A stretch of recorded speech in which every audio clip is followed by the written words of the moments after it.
మోకాళ్ళ నొప్పులు, disc problems లాంటి అన్ని సమస్యలకు సంప్రదించండి Homeocare international world class homeopathy 9001175550.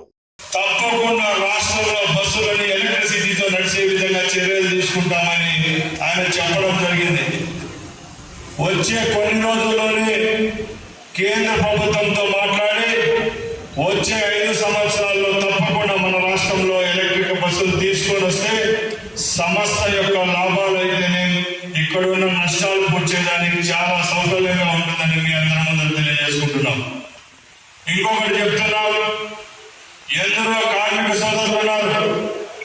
5 సంవత్సరాల నుంచి జీతాలు సరిలేక కార్మిక వ్యవస్థలో లొసుగులు అడ్డం పెట్టుకొని ఏ విధమైన చేయూత ఇవ్వకుండా ఉండే వాళ్ళందరికీ ఈ ప్రభుత్వం చేయూతనిచ్చే విధంగా నేను చర్యలు తీసుకుంటానని మీ ముందర తెలియజేసుకుంటున్నాను.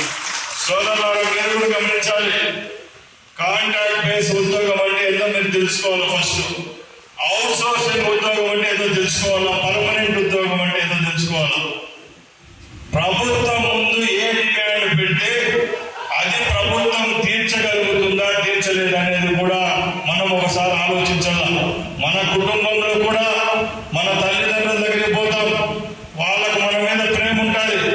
మనం అడిగే కోరిక కూడా వాళ్ళు తీర్చగలిగితేనే తీరుస్తారు, తీర్చలేని కోరికలు తీరుస్తారని మేము అందరూ అడుగుతున్నాం. అందుకే సోదరులారా, మేము ఎక్కడా వెనుకడుగు వేయం.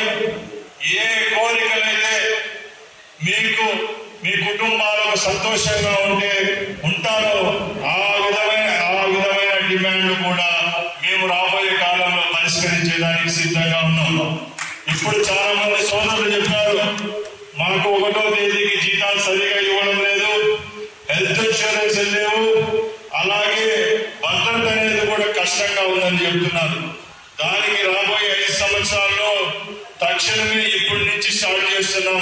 ఈ నెల నుంచి కూడా పాత చట్టాలన్నీ ఒకసారి బేరీజు వేసుకొని క్షుణ్ణంగా న్యాయపరమైన చర్యలు ఏ విధంగా తీసుకుంటే కార్మిక సోదరులకు మంచి జరుగుతుందో ఆ విధంగా తీసుకునే దానికి ఈ రాష్ట్ర ప్రభుత్వం ముందొస్తుందని మీకు తెలియజేసుకుంటున్నాం. అలాగే మీ అందరి దృష్టికి మేము తీసుకొని వస్తున్నాం. ఎందరో డ్రైవర్ సోదరులు ఫిట్మెంట్ లేని బస్సులు ఉన్నాయి, అన్ని గుజడీకి పోయి బస్సులు తోలినాక ఆరోగ్య సమస్యలతో సతమతం అవుతున్నారు. ఈరోజు చాలా గర్వంగా ఉంది, ఈ రాష్ట్రంలో అతి కొద్ది రోజుల్లోనే 1400 కొత్త బస్సులు రోడ్లపైకి తెచ్చే విధంగా ఏపీఎస్ఆర్టీసీ చర్యలు తీసుకుంటుంది.